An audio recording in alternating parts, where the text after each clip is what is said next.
Podcast avec Mathéo, prise 1. Alors pour l'entracte, les gars, croyez en vos rêves. J'ai dit à mes potes, j'avais fait les podcasts, venez on se filme, yo pas TV. Aujourd'hui là, yo là, Olivier et Mathéo font partie de mes potes de longue date. Ils n'étaient pas chauds pour te filmer. Et aujourd'hui, ils sont là. Donc, lancez vos projets et les gens, le soutien vient après. Enfin, pas le soutien, mais l'engouement pour les projets arrive après. C'est pas grave. Bon, et bien là, on est bon. C'est un podcast assez low cost. On a oublié le sablier, j'ai oublié la bouteille d'eau.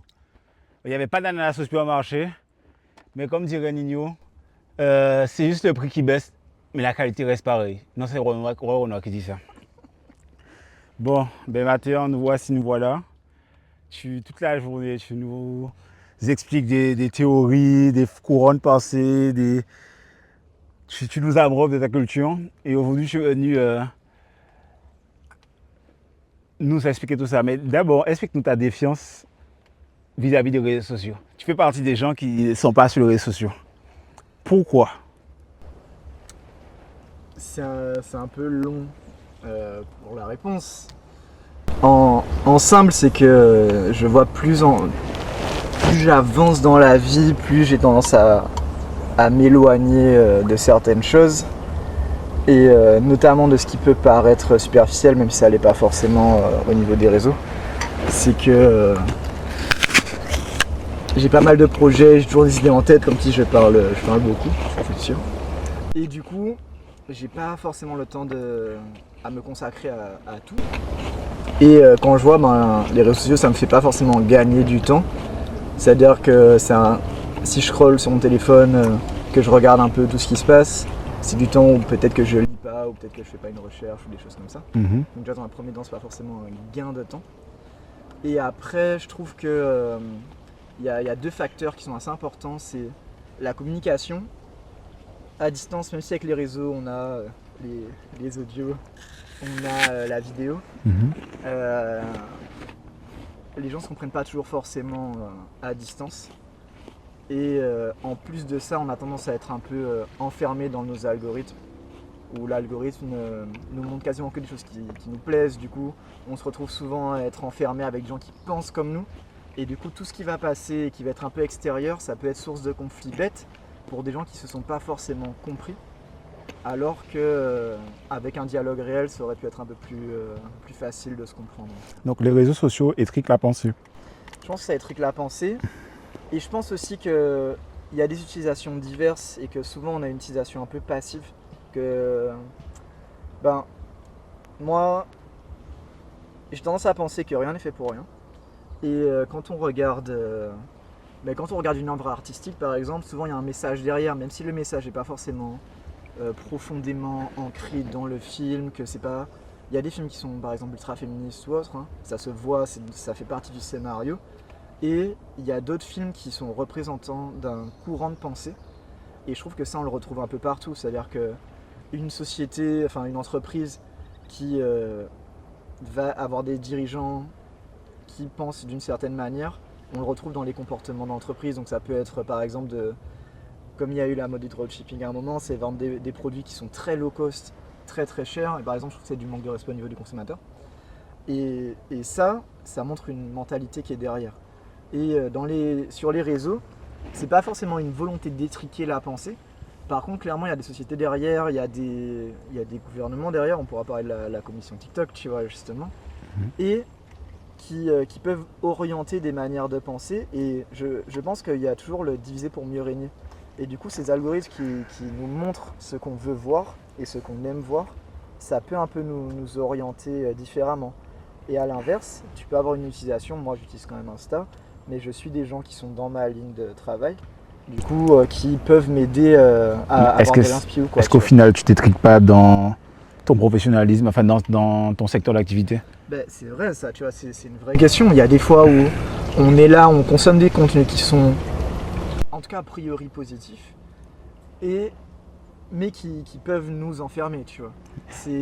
On parlait d'entrepreneuriat ou autre, il y a des fois où le contenu business entrepreneurial, il peut nous orienter d'une certaine manière et nous faire croire que le monde il est comme ça aussi. Donc c'est vrai que moi, bah, ça fait que je suis quasiment que dans le sport actuellement, du fait que je suis des gens sur les réseaux qui partagent du contenu pour les préparateurs physiques. Tu as dit juste avant que le système est conçu pour diviser, pour régner. Récemment, aux informations, j'ai entendu parler de l'ingénierie sociale. Ouais. Le fait est que là, on va rentrer, à l'heure à laquelle on fait ce podcast, on est en septembre, il va y avoir des grèves, et que c'était, selon certains, pas l'idée des grévistes, pas l'idée des syndicats, que c'était l'idée même du pouvoir en place, de Macron, parce que justement, en fait, le fait de diffuser au cours de l'année plusieurs petites grèves, ça empêche la convergence des luttes, et que c'est de la mécanique, c'est de la gestion de conflits. Mais il y a deux trucs auxquels je pense là. Le premier, c'est un truc qu'on avait déjà parlé. J'ai commencé Black Mirror récemment, donc j'avais entendu parler de ça et je l'ai vu en réel. C'est l'épisode où tu sais, ils vivent là sur des vélos et ils peuvent passer un concours et que le mec il fait genre que, il est sérieux au début, il va se suicider, il critique tout le système et au final on le paye pour faire cette critique du système. Et du coup sa pensée qui est critique et qui dénonce, elle dessert le système, tu vois. Et L'intelligence du système, c'est justement de prendre les contradictions et de les incorporer dans le système en fait. ouais, Si le système perdure depuis des années, c'est parce qu'ils ont une intelligence d'assimiler les divergences. Et tu vois, genre, ça découle plusieurs choses, mais par exemple, Matrix, c'est exactement ça. Dans Matrix, dans le 2, l'architecte, il te dit que Neo, c'est l'élu, mais qu'en fait, c'est pas le premier élu. Et qu'en fait, à chaque fois dans la matrice, on crée un élu pour que les gens le suivent, pour construire une nouvelle matrice qui va permettre de rendre les gens plus heureux tout en restant dans la matrice. Ok, alors j'ai bien compris, ouais. mais est-ce que tu dirais que c'est applicable aux Antilles? Est-ce que tu crois que cette théorie-là, ça, elle est applicable aux Antilles? Est-ce que Domota a été construit là? Est-ce que le R aussi? Est-ce que tous, c'est le système que les a mis là? T'as des choses qui sont des... Tu sais, t'as des conséquences un peu indirectes, tu vois. Est-ce que le système de base dans Matrice, il avait pensé à construire son élu, ou est-ce que ça a été une conséquence comme ils ont vu ces critiques-là et du coup ils l'ont incorporé, tu vois. Et que du coup, je sais pas si t'avais vu ça, c'est les cahiers de tendance. C'est que t'as des gens qui sont payés pour prévoir les tendances dans les futures années. Et ils prévoient pas juste les modes principales, mais aussi les sous-modes qui vont venir. Donc par exemple, ils peuvent dire que voilà, tu auras des gens qui vont contester en mode gothique dans 10 ans et tout ça. Et c'est assez précis, tu vois. Et est-ce que c'est des élites qui directement vont payer et dire voilà, on veut qu'il y ait ça? Je sais que c'est une grande théorie en Guadeloupe. Il y en a qui disent et en Martinique, que les béquets ils payent pour casser pendant les grèves ou autre, tu vois. Alors hier, j'ai parlé à une historienne qui me disait un truc que je ne savais pas. Et elle est sûre de ce qu'elle dit. Que au début de la crise de la banane, quand il y avait les grèves des agriculteurs, les béquets faisaient exprès de faire venir des Haïtiens pour justement casser le mouvement de grève. C'est un truc qui est possible, tu vois. Il y avait le truc auquel je pensais tout à l'heure, ça rentre dans ça. Hein, c'est un sociologue, j'ai oublié son nom, je crois que c'était Noël. Et il disait que selon lui, les aides sociales, c'est la fin de la révolution. En mode, on te donne quelque chose pour justement t'es là en mode je pourrais me rebeller, mais vas-y, si je me rebelle, ça se trouve, j'aurais plus ça, tu vois. Et justement, ces aides sociales, c'est des demandes qui sont venues du peuple à la base et qui ont été incorporées par le système pour te maintenir un peu dans le système, si on pensait. Mais quand tu parles d'aide sociale, est-ce que tu penses au RSA? Est-ce que le RSA empêche les gens qui parlent d'indépendance devraient plutôt dire abolition du RSA? Ben, moi, c'est un truc auquel je réfléchis beaucoup. Je trouve que on est très dépendant des aides de l'État actuellement. Quand on voit que la banane et la canne, c'est un peu compliqué comme industrie, et que surtout la canne qui est beaucoup financée par l'Europe, est-ce que ce serait viable à long terme? Maintenant, j'ai un peu d'espoir parce que je trouve que de plus en plus, en tout cas en Guadeloupe, je connais pas les autres territoires, mais beaucoup de gens développent des entreprises et tout qui pourraient nous permettre de commercer. Tu vois, la Martinique, elle a intégré le CARICOM. Nous en Guadeloupe, les procédures elles ont été abandonnées. Je sais pas si c'est la région ou quoi, mais je sais que j'avais fait un peu de recherche. L'État avait soutenu la Martinique dans l'intégration du CARICOM. du coup, je réfléchissais, est-ce que nous, on a des choses qui pourraient intéresser les autres îles, tu vois. Et potentiellement, on pourrait, tu vois, les gens qui font des savons, toutes les petites entreprises qu'on a, tu vois, c'est vrai quelque chose qui pourrait faire déjà un début. Et d'un autre côté, le RSA, peut-être que si on est indépendant, on ne pourrait pas le maintenir au début. Mais il y a des études qui ont été faites sur les revenus universels et qui ont montré qu'en général, le revenu universel, ça aidait la reprise d'études. Et du coup, ça encourageait l'innovation, donc la création d'entreprises et d'aller poursuivre un peu plus ses rêves, tu vois. Donc est-ce que le RSA, il casse tant que ça? Je sais pas. Je pense que ça fait partie d'un tout, d'une éducation et tout, tu vois. Ok, c'est pas tant l'aide, c'est...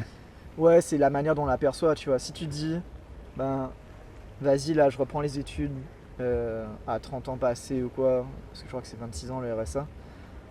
Ouais, 25 ou 26. Et je reprends les études à ce moment-là. Donc je sais que je pourrais peut-être pas forcément travailler, par contre je me dédie à fond au truc. Et les 500-600 € par mois que j'aurais du RSA, ça me permet au moins d'avoir de quoi manger et tout sans trop galérer, tu vois.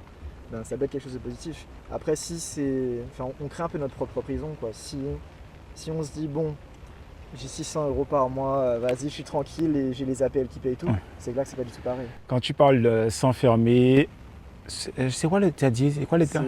On crée notre propre prison. Voilà, se créer sa propre prison. Est-ce que c'est pas le cas dans le salariat et dans nos habitudes de vie? Genre on est jeune, on sait qu'on est jeune. Et est-ce qu'au final, oui c'est ça, est-ce qu'au final, au fil du temps, tu trouves un taf, tu as tes diplômes, est-ce qu'on finit pas par s'enfermer et abandonner certains rêves qu'on avait? Ouais, moi je suis un grand fan de One Piece, tu vois. Et l'intro de One Piece dès l'épisode 1, c'était la passion et les rêves sont comme le temps. Rien ne peut les arrêter tant qu'il y aura des gens prêts à donner un sens au mot liberté. Et je pense que ça dépend de la vision de la liberté qu'on a, tu vois. La liberté, elle va pas sans sécurité. C'est-à-dire que tu peux pas te sentir libre d'agir si tu te sens pas si t'as pas une sécurité d'agir aussi. Ok, tu vois, mais si ça, du coup, il n'y a jamais de révolte. Et du coup, il y a l'excès de sécurité, tu vois. Et je pense qu'il y a des fois où, pour poursuivre un rêve, on sait qu'on a besoin d'argent. Du coup, on va travailler. Et après, on se contente. Je trouve que le français est très bon pour ça, la langue française même, hein, pour se contenter du minimum. Par rapport aux expressions, ça arrive même au meilleur. C'est-à-dire, t'es pas le meilleur, mais vas-y, même le meilleur, il peut faire une erreur, tu vois, du coup, t'inquiète. Mais ça veut pas dire que tu seras le meilleur, tu vois, ou le mieux est l'ennemi du bien. C'est-à-dire que, bon, contente-toi de ce que t'as, tu vois. Et je trouve qu'en français, on a beaucoup cette notion-là. Et du coup, ça fait que quand on cherche quelque chose, la peur on a peur du mieux, tu vois. On se dit, bon, on a déjà une stabilité. Et ça peut être emprisonnant. Il y a des fois où on peut se contenter parce qu'on a être ravi d'être dire ok ben ça ce que j'ai ça me plaît vraiment. Et il y a des fois où on est là, on sent qu'il y a un sentiment d'insatisfaction au fond, mais on n'ose pas le combler parce qu'on veut la sécurité avant tout, tu vois. Je pense à un des freestyles que Damso a balancé où il disait est-ce que t'aimes vraiment ta meuf ou t'es juste avec elle par habitude. Et c'est exagéré, tu vois, mais c'est vrai que ça revient dans ça, tu vois, c'est cette notion de j'ai mes habitudes, j'ai mon petit train-train quotidien, je suis tranquille et ça me suffit, mais est-ce que ça me satisfait, tu vois. Alors, question que je pense poser en micro-trottoir bientôt. Tu préfères le bonheur ou la réussite?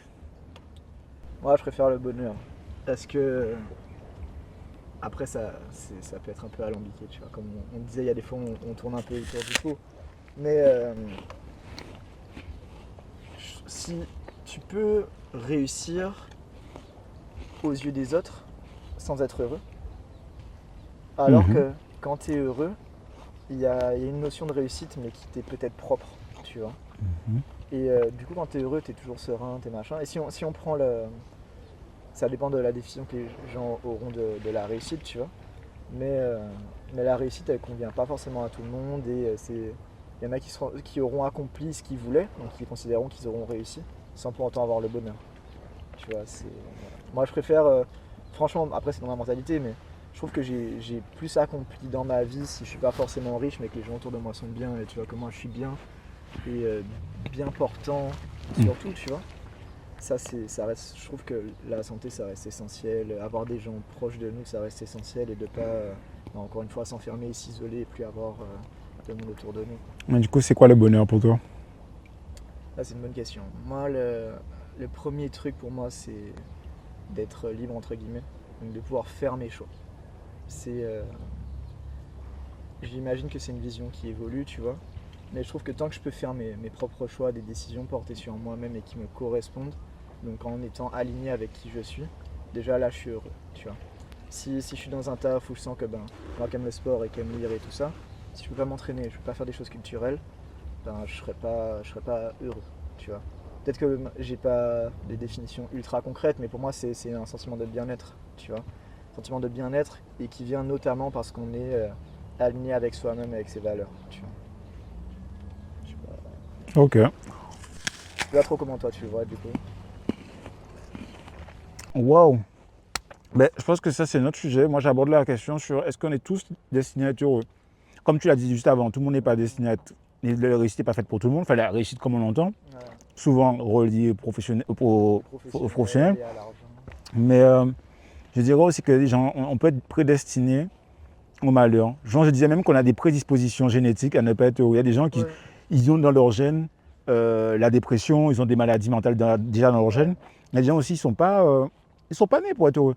Pas nés parce que soit dans leur cadre familial, ils n'ont pas eu ces codes ou cette vision du truc. Et même eux-mêmes, dans leur psychisme, leur cerveau n'est pas câblé pour être heureux, quoi. Mais tu sais, c'est vrai, bon. Tu vois, moi, je passe pas de temps forcément sur les réseaux. Par contre, j'aime bien YouTube et les petits reportages qu'il y a dessus. Et c'est Cyrus North, mais pas que, qui avait fait une vidéo sur, je crois que ça s'appelle, le phénomène, c'est l'adaptation hédonique. Et le fait que peu importe dans quelle situation tu es, si tu y restes suffisamment longtemps, ton niveau de bonheur est toujours le même. Donc, tu vois, ils avaient pris, je crois que c'était en Syrie que ça avait commencé, donc ils avaient pris des interviews avant la guerre, tu te sens heureux comment? Et après, pendant la guerre, puis un petit peu après, un peu plus longtemps. Et tu vois qu'en gros, forcément quand la guerre vient d'arriver, t'es pas ouf. Mais après, si t'étais entre 5 et 6 par exemple, avant la guerre, au bout de 3, 4, 5, 6 mois de guerre, tu vois, tu t'es habitué, tu dis ouais là je suis à 5, 6, tu vois. Et que globalement c'était plus ou moins génétique. Et il disait, mis à part certaines personnes quand tu as un gros trauma ou quoi, où là ça peut chuter et ne jamais remonter, mais que globalement, ouais, c'était vraiment juste comme tu disais, quoi. On s'adapte et au bout d'un moment, on n'est plus vraiment satisfait, tu vois. Après, est-ce que la société ne conforme pas à être malheureux, c'est pas une industrie du malheur? Parce que, bon, je pense que naturellement, même si à l'époque de Ève et Adam, même si c'est pas daté ça, je pense qu'on a toujours été des internats insatisfaits. Mais bon, la société nous cultive ça en nous, l'insatisfaction. Et le truc, c'est que tu touches 1008, tu as peut-être une maison de base, tu as un certain niveau de vie, tu veux juste 100 € de plus, juste 200 € de plus. Et juste toi, et tu penses que tu seras heureux, mais au final, assez. Tu vois, là ça me fait penser à un truc que j'ai vu hier ou ce matin sur le Japon. Il disait que les gens font de moins en moins d'enfants. Et t'as un sociologue japonais, j'ai oublié exactement le phénomène qu'il a nommé, mais en gros c'est la perte du désir. Il dit qu'en fait au Japon, pendant un moment, on a tellement stressé les gens avec la crise économique, si ça, qu'en fait les gens, ils sont plus comme les idéaux qu'on va avoir dans le christianisme, dans le bouddhisme et tout ça, de béatitude par la simplicité. Et au contraire, ça va être juste, je veux plus rien parce que c'est risqué, tu vois. Et ce sociologue, si je dis pas de bêtises, donc qui est japonais, il disait qu'en gros, les Japonais maintenant, ils sont vraiment comme ça, ce côté insatisfaction. Et c'est un pays où il y a un fort suicide, il y a beaucoup de problèmes liés à la santé mentale. Et voilà, c'est cette insatisfaction. Ça me fait penser à un texte que j'avais en prépa c'est Frédéric Lordon, si je dis pas de bêtises, et qui a beaucoup étudié le capitalisme et qui disait que selon lui, le capitalisme, tu vois, ça revient sur le truc, il nous apprend, il oriente nos désirs. Il disait qu'en gros, le capitalisme au début, ça reste l'accumulation de capital par des grands propriétaires basé sur une masse salariale. Et la plus-value, donc la différence entre le produit brut et le produit fini auquel il est vendu, c'est ça qui rentre dans la poche du patron. Et, euh, et il disait que ça, pour le justifier, à la base, le capitalisme, c'est basé sur la peur. La peur de ne pas pouvoir nourrir ses enfants, la peur de tomber malade, la peur de si ça, Clairement. Et qu'en fait, quand on a une stabilité économique, alors peut-être ça va pas partout, mais tu vois, en tout cas en France, c'est sûr, hein, vu qu'on on a justement les aides, il fallait quelque chose pour maintenir les gens dans le travail et dans la production de richesse. Et du coup, là, lui, il disait que, en gros, on est allé vers le consumérisme. En mode, tu as besoin de travailler pour t'acheter des biens de consommation qui sont plus grands. Et selon lui, il y a eu un revirement fin 20e siècle et début 21e sur le développement personnel. Il disait qu'en gros, le capitalisme a compris que voilà, le consumérisme, pareil, c'était en train de passer. Et que du coup, maintenant, on va faire comprendre aux gens que c'est par le travail qu'ils vont être heureux. Et du coup, ça a amené tout ce qu'il y a eu après, donc des coachs en bonheur, des entreprises où tu as des tables de ping-pong, etc., etc. Tu vois, c'est pas négatif. En vrai, c'est bien d'avoir des bonnes conditions de travail. Par contre, peut-être que ça te maintient justement dans un cap qui est... comment ça s'appelle ? Qui est le capitalisme et qu'on pourrait avoir un autre type de société. Et on ne se rend pas compte, quand tu regardes un peu d'anthropologie, à quel point les sociétés qui n'ont pas été autant impactées par le capitalisme pensent différemment. Donc cette insatisfaction, c'est vrai qu'elle peut totalement être créée par le système. On est des rescapés. On est des rescapés. À l'époque où j'ai connu Mathéan, il y avait un groupe de potes avant Mathéan, il y a un groupe de potes avec et pendant et après Mathéan. Et aujourd'hui, il reste qui? Ouais. C'est chaud. Les gens qui sont au lycée, qui ont un groupe de potes au collège et compagnie, bon, Inch'Allah, ça se passe bien, hein, mais il se peut que tous les 3 ans, tous les 2 ans, il y a quelqu'un qui saute, quoi. Et je vous jure, on avait un groupe de potos, là, il ne reste plus personne, wesh. En fait, j'ai encore mes potes, mais c'était pas le même groupe. Genre, il y a toujours Olivier, ouais, mais c'est pas le groupe de... tu vois, comme on parlait de s'enfermer, c'est vrai que les projets se faisant, les choses évoluant, tu perds l'habitude. Et... Tu vois, moi c'est moi qui suis... Attends, juste avant que tu développes ça, il y a le facteur aussi, on pense plus pareil parce qu'on a été confronté à un autre environnement et d'autres personnes. Je prends l'exemple de Réti, qui est toujours un bon ami, mais qui était mon meilleur ami à l'époque, parce qu'on a vraiment des centres d'intérêt pareils, et au fil du temps, on n'avait pas les mêmes centres d'intérêt, donc la relation s'est éloignée. Ouais, moi, c'est un truc que j'ai aussi, tu vois, avec des potes du primaire et du collège. Et je parlais de s'enfermer, tu vois, c'est vrai que il y a des fois en suivant les projets ou quoi, on n'a plus le temps. Et ce que je disais, c'est que moi, je suis peut-être pas très doué.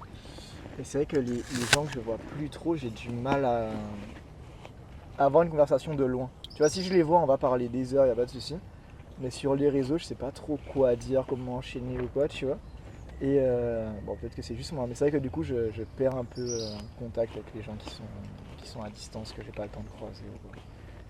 Et c'est pour ça que c'est comme quand on était un peu jeune, tu vois, genre quand tu passes devant chez quelqu'un, tu essayes de voir s'il est là, tu vois. Donc c'est vrai que moi, c'est un truc que j'essaie de prendre comme habitude. Quand je passe dans le quartier de quelqu'un, d'essayer de passer, de voir pour garder un petit contact et tout, tu vois, parce que je pense que ça reste important. Je pense qu'on s'isole un petit peu, tu vois, mine de rien, au-delà de ce que je disais au début sur le fait qu'on s'enferme dans notre propre pensée. Mais c'est surtout depuis le Covid, tu vois. Moi, je me souviens, avant le Covid, je bougeais beaucoup et tout, et même on avait tendance à voir plus de monde. Est-ce que c'est le Covid qui fait qu'avec les divers confinements et tout, on a perdu l'habitude de se déplacer un peu plus? Ou est-ce que c'est juste qu'on vieillit? Je pense que c'est le vieillissement, mais après chacun aura ça. Moi je sais qu'avant j'étais en mode Bastia, c'est à côté. Genre... tu vois, genre j'étais en mode je vais pas aller à Bastia quand je veux. Et après, à force d'avoir des confinements où t'es à 5-10 km, t'es en mode c'est vrai que Bastia, ça fait un peu plus loin quoi, tu vois. Et du coup je me demande est-ce qu'il y a pas de ça, est-ce qu'on perd pas l'habitude de prendre juste le contact et d'aller vers l'autre, tu vois. Du coup je me dis c'est que si je passe devant chez quelqu'un, ça coûte rien. Au pire, n'essayez pas là, hein, tu vois. Mais est-ce que l'amour a été créé par le capitalisme? Est-ce que le système actuel ne nous pousse pas à... Alors, il y en a qui diraient le contraire. Ils diraient que maintenant le capitalisme c'est de faire moins de natalité, moins de ci. Mais est-ce que l'amour n'a pas été créé par le capital? Parce que tu as la pression sociale. Je pense que c'est la vision de l'amour qui est peut-être orientée par le capitalisme. Parce que ça reste, je pense, un besoin dans le sens où, tu sais, en SVT, on te dit que les êtres vivants, ils naissent, ils se reproduisent, ils meurent. Drop.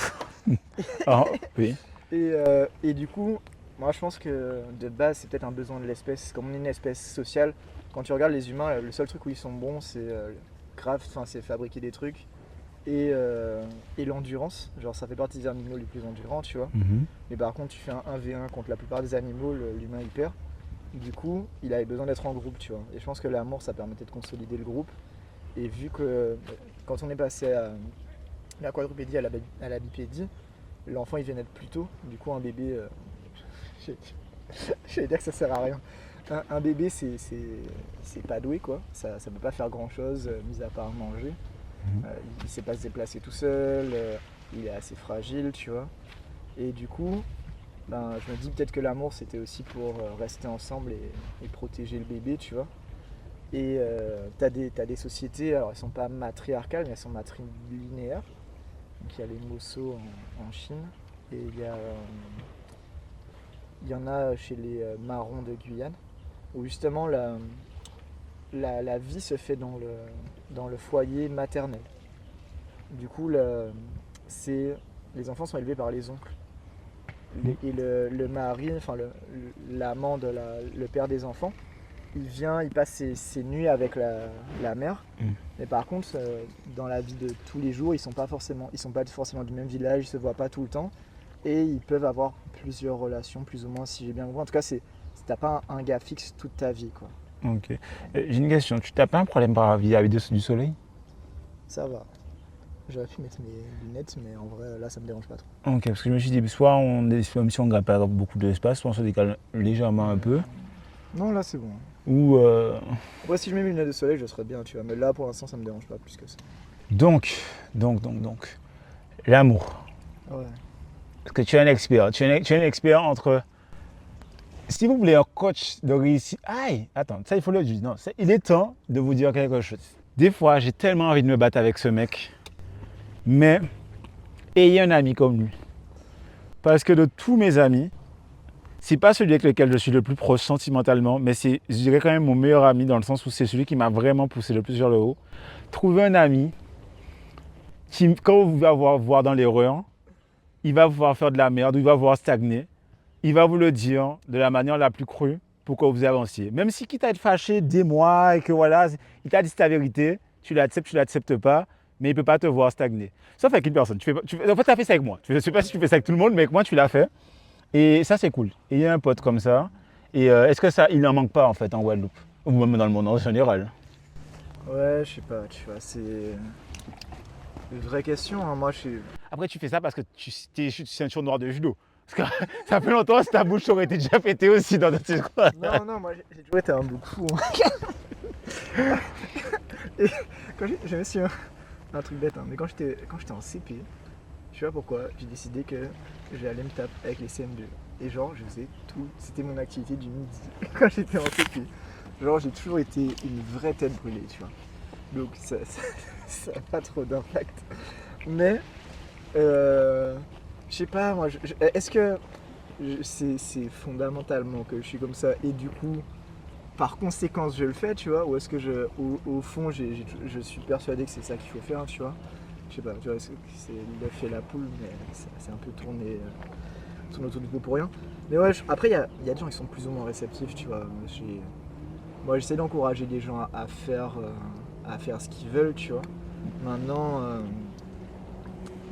tout le monde va pas mordre à l'hameçon, entre guillemets, tu vois. T'as des gens, si t'es peut-être trop brut avec eux, ça c'est un truc où ma mère a toujours été derrière moi par rapport à ça, parce qu'elle trouvait que j'étais trop brut avec les gens.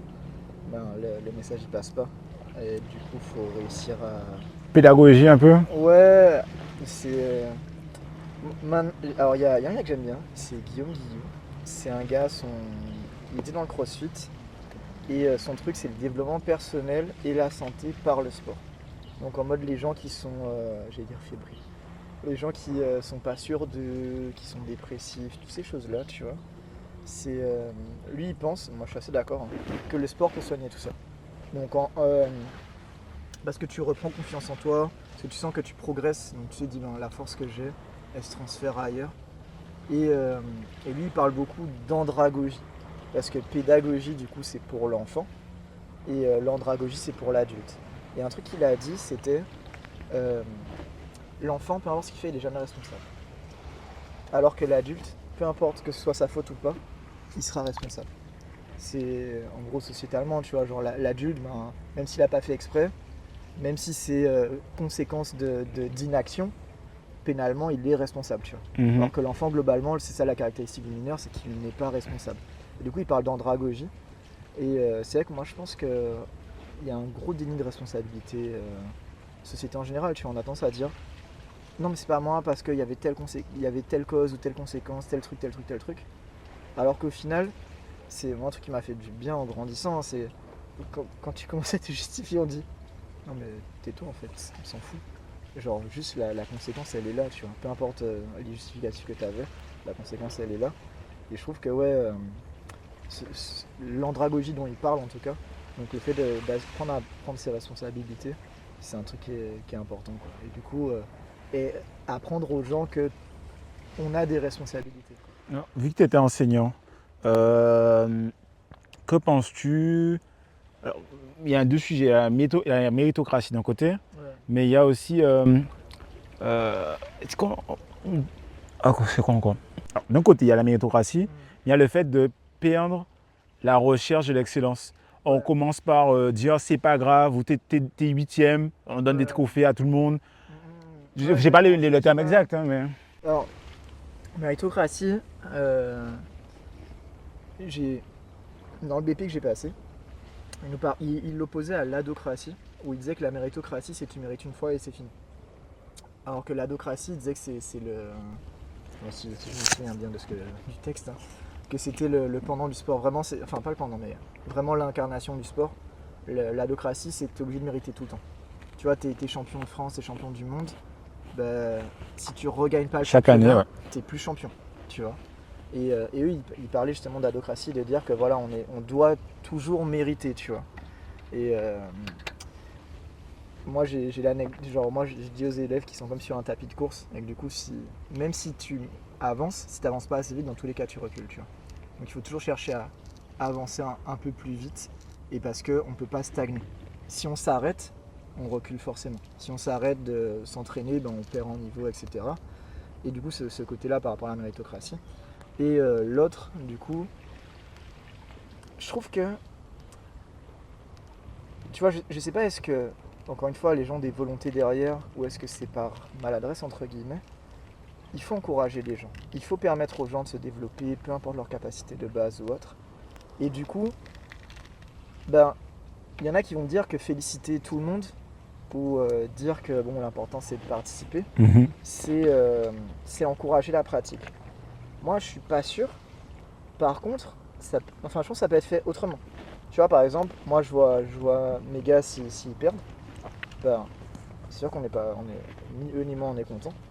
Par contre, on va se dire, ben, qu'est-ce que ça nous a apporté, tu vois. Si on est venu et qu'on a été gaze de bout en bout et que ça a servi à rien d'être là, tu vois, ben ça a servi à rien de participer.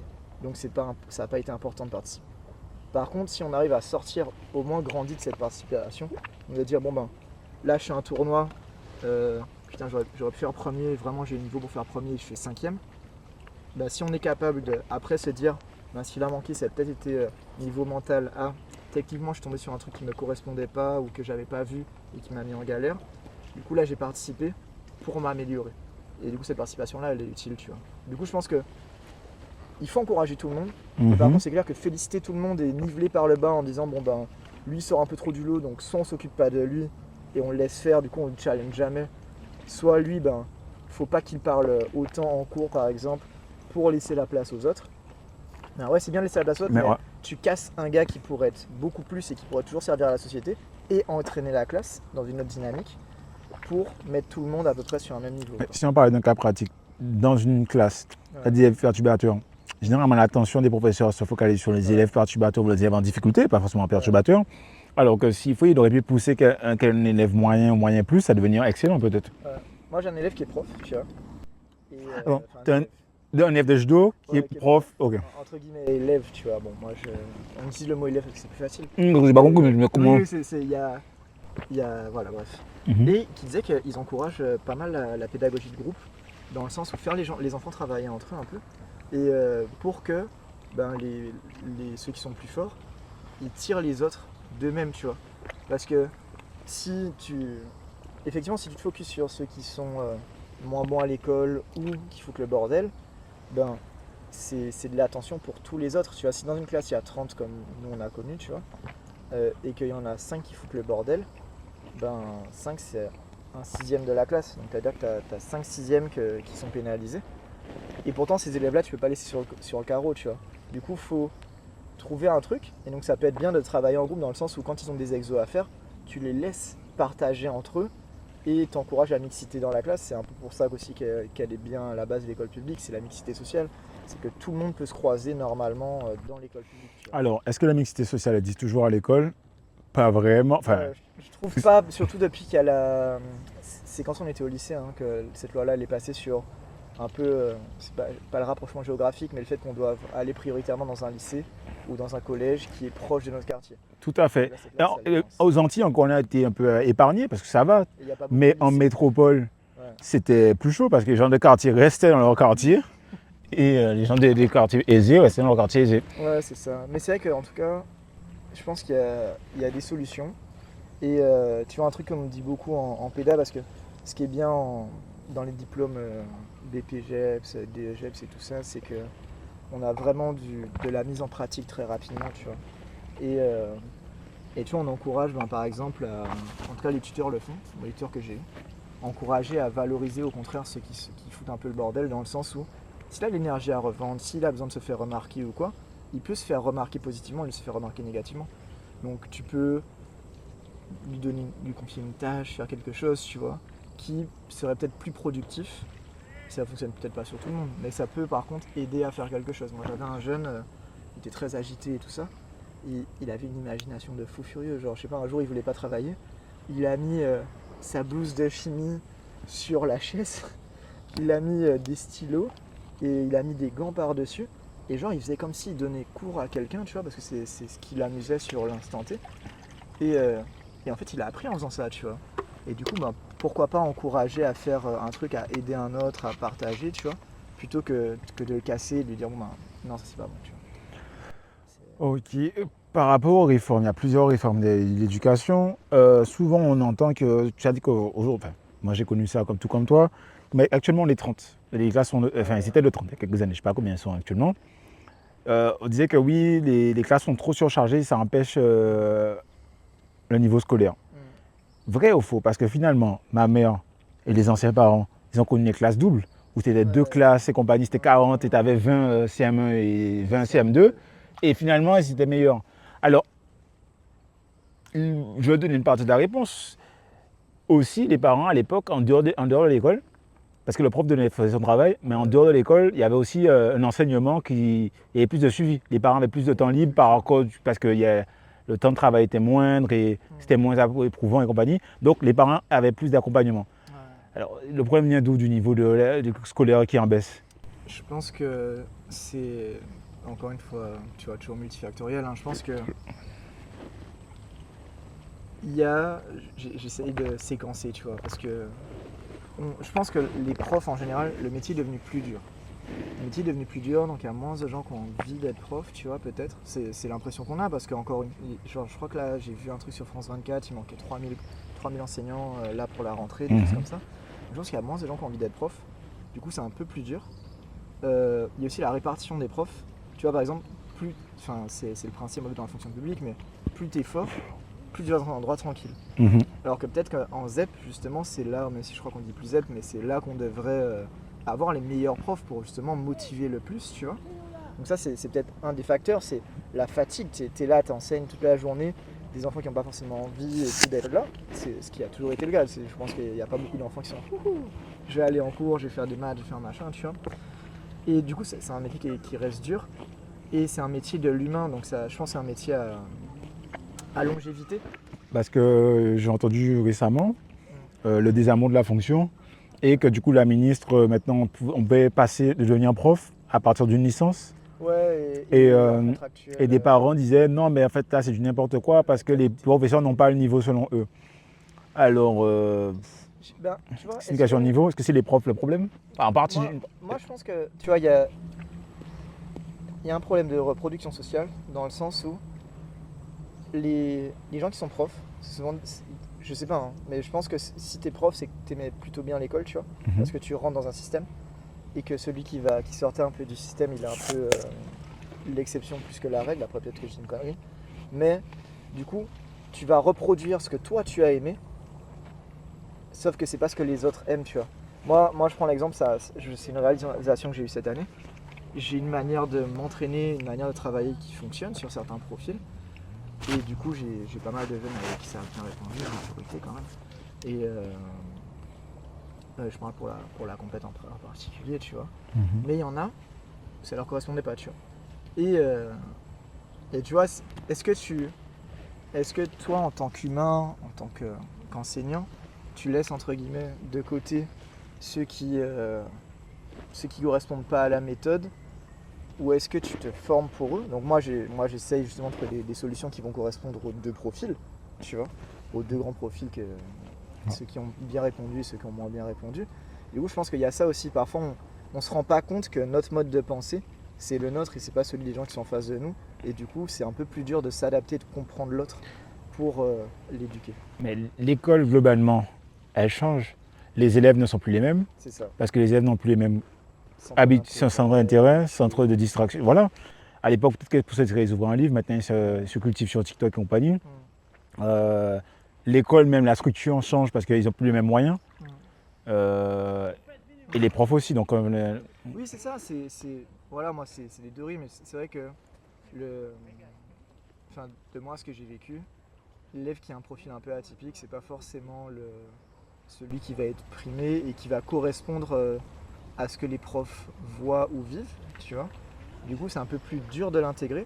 Ça demande un travail qui est plus dur parce que tu dois peut-être te renseigner sur un groupe social qui est totalement différent du tien, sur une culture qui est totalement différente de la tienne.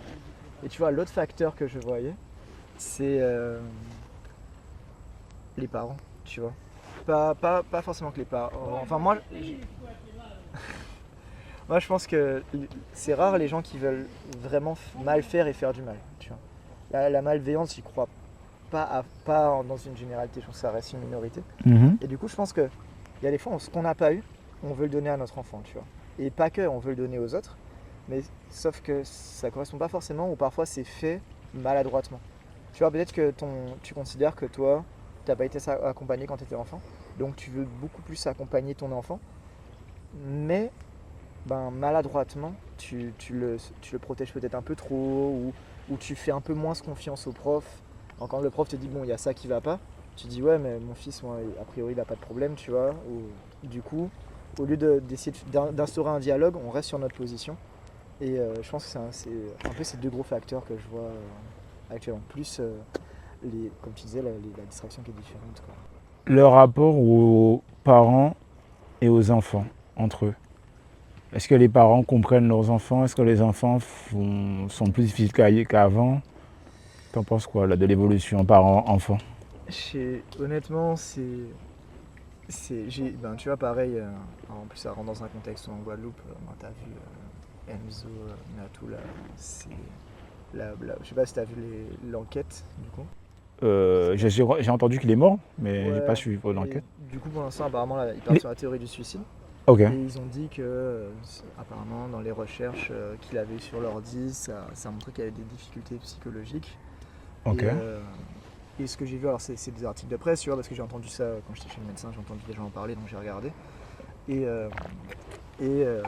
apparemment, tu vois, ses proches disaient que les gens disent ça alors qu'il n'y a aucun dossier médical, il n'y a rien qui est à l'appui ou quoi, tu vois. Et justement, sur France 24, il n'y a pas longtemps, sur YouTube, j'ai vu passer un truc sur la santé mentale des jeunes. Et qui disait que les jeunes s'expriment peu auprès de leurs parents, tu vois. Et du coup, qu'est-ce qui est dû à... quelle en est la cause? Est-ce que c'est, comme tu disais, avant, un seul salaire, ça permettait d'avoir une maison, d'avoir à manger, d'avoir ci, ça, ci, ça, ça. Du coup, l'autre parent, il était disponible. Alors que maintenant, avec 2 salaires, on voit la misère, plus de misère qu'avant. Ok. Et du coup, est-ce que ça fait que les parents sont moins disponibles ou que l'enfant a l'impression que ses parents sont moins disponibles? Est-ce qu'il y a tu vois, comme un truc que tu as défendu, le fait que donner un téléphone et l'accès à TikTok jeune, ou en tout cas laisser, le laisser voir n'importe quoi dessus, est-ce que ça fait pas que cet enfant-là a, est plus proche entre guillemets parce qu'il voit plus souvent les gens sur les réseaux que ses parents et que du coup il se sent plus apte à se confier à quelqu'un sur les réseaux, à une IA, parce que là il y a une news sur ça, un enfant qui serait suicidé, enfin un ado qui serait suicidé, qui aurait demandé des conseils à une IA ou quelque chose comme ça. Mais on reproche, c'est-à-dire aux parents de ne pas faire leur travail. Mais honnêtement, à cause du travail en lui-même, les parents n'ont plus le temps de s'occuper de leurs enfants. Parce qu'en vrai, de vrai, on va partir de l'âge de 0 ans jusqu'à 18 ans. On voit pas ses parents. Enfin, quand il y a l'école, le temps de sommeil, les activités et compagnie, au final, toute la socialisation familiale, toute l'association de l'enfant se fait. Alors peut-être que les grands principes, les grandes valeurs, ça reste quand même les parents qui les inculquent, mais tout ce qui enrobe le noyau, c'est ce que je te disais, c'est l'extérieur. Pour moi, les parents, ils gardent un impact, mais à quel point l'impact est élevé dans un monde où tu vois peu tes parents, tu vois. C'est pour ça que moi, je comprends qu'ils veuillent légiférer sur TikTok et en général les réseaux, parce que tes parents peuvent pas tout contrôler. Et moi, je tiens à le faire, tu vois, un gros shout-out, un gros big up à des parents qui sont super investis, tu vois. Moi, je vois des parents, ils ratent pas un entraînement des enfants, tu vois. Et c'est pas que les autres, ils veulent pas, tu vois, il y a des fois, ils peuvent pas. Mais déjà, le fait d'être là, tu vois, ça fait du bien à l'enfant. Déjà, l'inscrire dans une activité, ça va vraiment lui changer la vie, parce que c'est quelque chose qui, peu importe l'activité, mais ça lui ouvre ses horizons, tu vois. Et du coup, permettre ça à son enfant, pouvoir se le permettre bien sûr, mais c'est déjà des choses qui sont ultra positives, tu vois. Instaurer un dialogue, être présent, montrer qu'on est présent, tu vois. Je trouve que c'est important et quand je vois les gens faire ça, c'est bien. Moi je connais quelqu'un qui voulait pas forcément travailler la journée justement pour être disponible pour sa fille pour les premières années, tu vois. Je trouve ça vraiment beau et bien, tu vois. Ok. Alors il y a 3 sujets qu'on doit aborder. On doit parler de l'inflation, on doit parler de... Attends, on doit parler... La TikTok, inflation, TikTok et sujet que tu devrais aborder. Et Doudou, tu peux me dire ça combien de temps? D'accord. Putain, les moustiques. Attends. Ouais, l'inflation, je rigole à chaque fois parce que je repense à... J'étais allé faire un shooting photo dans l'usine à Bimao. Je sais pas si on était allé une fois. Oui, je vois. Juste derrière le cimetière, près du cimetière. Ouais. Et j'étais allé avec Régis. Et genre, tu vois Pasta Cosy. Oui. Avant, pour un ticket restaurant de 8 €, tu pouvais avoir 2 petits trucs de pâtes et un supplément fromage. Et genre ce jour-là, avec le ticket resto, ça suffisait pas, tu vois. Et genre j'ai dit ouais, l'inflation c'est un truc de fou. Et Régis avait rigolé parce qu'il dit c'est la première fois qu'il entend parler d'inflation pour quelqu'un qui veut manger des pâtes. Mais les gens on minimise vraiment, mais très grandement l'inflation. On pense que c'est 4%, 3%. Alors sans te dire c'est 3% dans l'année. Ouais, sauf que l'année d'après elle augmente. Et en fait, on entend juste des petits chiffres 4, 4, 4, mais ça fait 8 ans, ça fait 10 ans que ça fait 4. On est à combien de pourcents au final?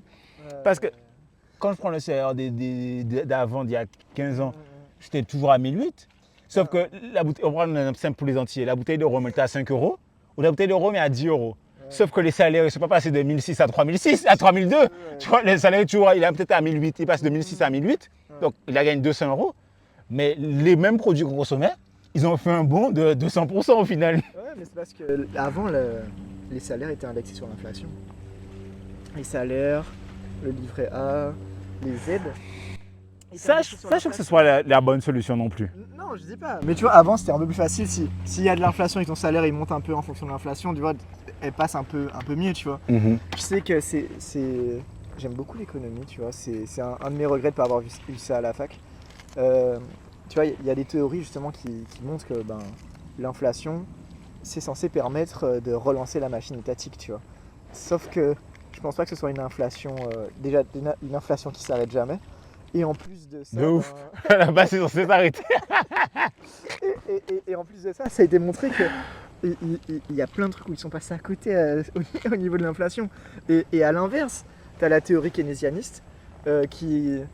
L'État qui doit de l'ingérence sur le marché. Alors pas sur le marché, mais tu vois, ça a été un peu le. Je crois que c'est le New Deal. Ouais, le New Deal aux États-Unis juste avant la Seconde Guerre mondiale. Et il y a des gens qui disent que non, mais ça a fonctionné parce que c'était une économie de guerre, ça n'a pas fonctionné parce que ça fonctionnait, tu vois.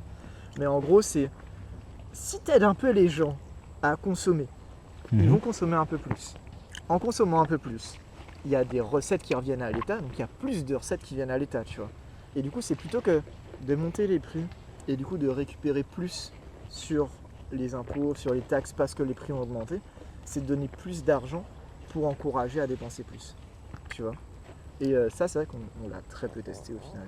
Et ça a fonctionné au moins une fois dans l'histoire. Et le revenu universel, ça en fait partie, tu vois. Donc ça peut être un truc intéressant, tu vois. Alors, des fois, vis-à-vis de l'inflation, vis-à-vis du monde économique dans lequel on vit, je me demande est-ce que je suis le seul fou du bus qui ne comprend pas comment le système fonctionne.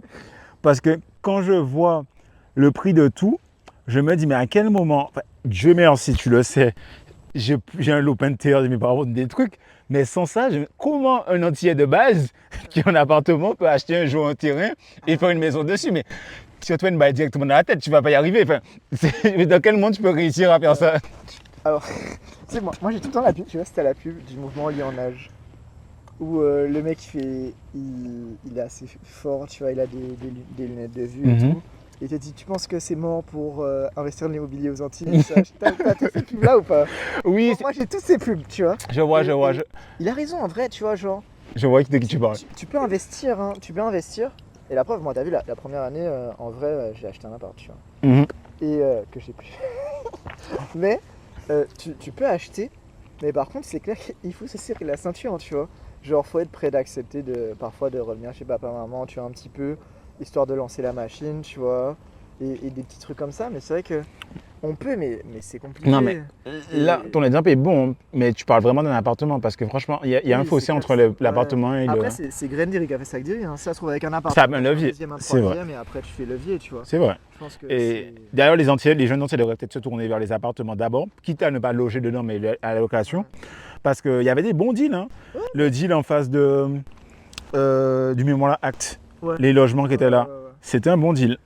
En général, tu vois, genre, dans les hôtels, surtout les chaînes comme le Club Med, Pierre et Vacances, ces choses-là, souvent ils sont pas propriétaires des bâtiments. Donc en fait, eux, ils ont tout intérêt à ce que ton appart soit loué. Et toi, tu as tout intérêt à ce qu'il soit loué. Du coup, ça fait une convergence de bon intérêt. Donc ils font comme une conciergerie, donc ils gèrent tout pour toi, ils prennent un pourcentage en échange. Je crois que nous, tu vois, ça revenait à 30-40%, un truc comme ça. Et non, peut-être 25, c'est une connerie, tu vois. Mais ça vérité. Mais ouais, et c'est vrai que ça peut être un truc, tu vois. Genre là, c'est un appart, c'est genre 25 mètres carrés, 80 000 euros. Ça paraît énorme pour ça, mais tu vois, moi j'avais un salaire, je crois, de 1005 net à l'époque. Et juste avec le salaire. Pas de loyer parce que tu es chez tes parents. C'est ça, il a été possible de faire un prêt sur 15 ans avec un taux pas trop élevé. Sur 15 ans, pas trop élevé, tu vois. Et de rembourser les 80 000, tu vois. Donc c'est une possibilité, mais tu vois un peu de misère. Alors attends, on attend que l'hélicoptère passe, mais j'ai un sujet pour toi là.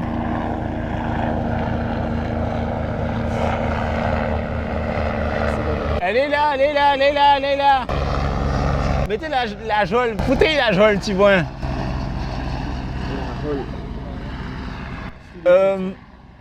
Merde, Doudou, fais de la manutention. Tu peux mettre le parapluie légèrement en avant pour que le soleil prenne un peu de soleil. Pas le téléphone, non, ouais. Non, mais il va falloir te lever pour l'enfoncer. Ah ou pas? Ou non, c'est bon, pire. Non, c'est bon. C'est vrai. Très grand sujet, très grand, qu'on a abordé 1000 fois. Le business entre potes. Pas fait ça, moi je me rappelle, la tête de ma mère, je me rappelle, post-Covid, je rentre, on était près de chez toi et tout, toi et Brice me disaient, ouais, mais il y a un bon deal. Franchement, j'exagère, mais pas incité de ouf, mais il m'avait parlé de ça en mode, il y a un deal à prendre, est-ce que ça pourrait t'intéresser? Mais l'éducation, comme on a déjà dit en amont, me disent que tout business doit se faire seul parce qu'avec l'ami, ça crée des discords et tout. Mais du coup, je me perds dans le sujet. Le sujet, c'était que lancer des business entre potes, ça peut créer des problèmes de fou furieux. En fait, c'est compliqué parce que il y a toujours l'ego qui rentre en jeu. Il y a la communication, tu vois. Et comme je disais, tu vois, je pense que tout le monde est persuadé de bien faire les choses. Et du coup, si on n'est pas capable de prendre sur soi et de dire, ok, ben, qu'est-ce qui se passe, qu'est-ce qui machin, tu vois, ça, c'est compliqué. Et du coup, après, il y a forcément, ben, tu vois, genre, entre potes, il peut y avoir des embrouilles surtout. Hein, juste organiser une soirée, t'as un gars qui n'a pas acheté autant que l'autre ou quoi, ça peut déjà créer une embrouille. Et du coup, là, quand c'est des sommes qui sont fortes, ben, forcément, l'affect est beaucoup plus présent, tu vois. Et moi, j'avais parlé avec mon patron de l'époque qui était avocat, tu vois, il disait que pour lui, il faut que on soit capable de, tu vois, 51-49. Voilà. Il faut que tu sois capable de dire, bon, peut-être que lui saura mieux gérer comment, tu vois. Clairement. Et du coup, prendre la décision. Ou alors, moi, ce que je dis, c'est que si tu es prêt à presque t'embrouiller, entre guillemets, il faut que les papiers de l'entreprise soient super bien faits parce que c'était mal fait, tu vois. Soit super bien fait pour que, tu vois, genre, t'aies quelque chose pour te back quand il y a un souci. Mais même en termes d'idéologie, je suis un peu pessimiste. Tu arrives à t'embrouiller avec ta famille. Ça arrive déjà. Il y a des problèmes de famille pour des questions de sous. Alors pourquoi entre amis, ça ne se ferait pas? Moi, je pars du principe que ça. C'est ça que je me dis, business, donc c'est pas possible. La famille même, ça ne pas fonctionner la plupart du temps. Ça peut réussir. D'ailleurs, des fois, il y a des belles risques comme ça. Mais bon, il faut se lever tôt aussi. Ouais, tu vois, mais tu vois, genre, pour reparler du podcast, justement, c'est au tout début, tu voulais le lancer entre potes, tu vois. Et toi-même, tu arrives à la conclusion. Moi, j'étais pas dispo au début. Et dans ce manque de disponibilité, toi-même, tu arrives à ta propre conclusion que c'est ton projet. Et que toi, tu as une vision du projet qui fait que, ben, si on lance ça à plusieurs, ce sera pas forcément comme tu veux. Et du coup, est-ce que c'est pour le bien ou le pire, tu vois? Ben là, au moins, tu développes. Moi, je vois, ça développe bien. Les gens, ils te connaissent.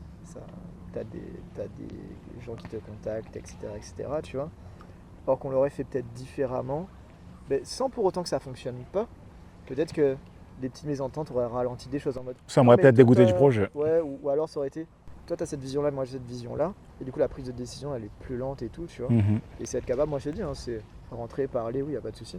Maintenant, ben, comme j'aime pas gérer une communauté, comme j'aime pas faire ci, j'aime pas faire ça pour l'instant en tout cas, une communauté sur les réseaux, pour moi, c'est un coût social, comme on avait dit avec Olivier, tu vois. Ben, là, j'accepte d'être en dessous de toi si je rentre dans le podcast, tu vois, genre, parce que c'est ta vision, c'est ton truc, et que je sais que ta vision, elle est bien, et que d'un autre côté, tu écoutes, tu vois. Même si, je veux dire, là, j'interviens une seule fois, mais si on avait fait le projet en mode, on vient régulièrement, moi, c'est ton projet, je reste en dessous de toi, tu vois. C'est en mode, je vais donner mon avis. Si un jour, mon avis, il est trop différent et que, voilà, ben, je pars, tu vois. Okay. Mais ça reste ta vision, ton projet, tu vois. Ça, faut rester sur le projet de la personne. Si c'est un projet que vous avez à plusieurs, il faut vraiment être très à l'écoute, très sur le dialogue, très ci, ça.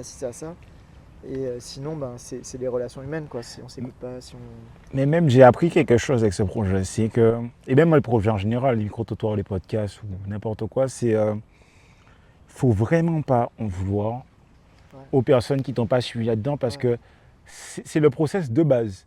Il faut d'abord aller et quand tu ouvres la voie, et c'est comme ça, il faut pas avoir de ressenti vis-à-vis de ça. Alors, bien évidemment, je m'en donne à cœur, je vais lancer des pics, mais honnêtement, j'ai des cocages plus graves, tu vois, dans le sens où je comprends qu'en fait, tu peux pas dire à la personne ferme les yeux, je vais te décrire la chose et avoir la même image dans ta tête, les yeux fermés.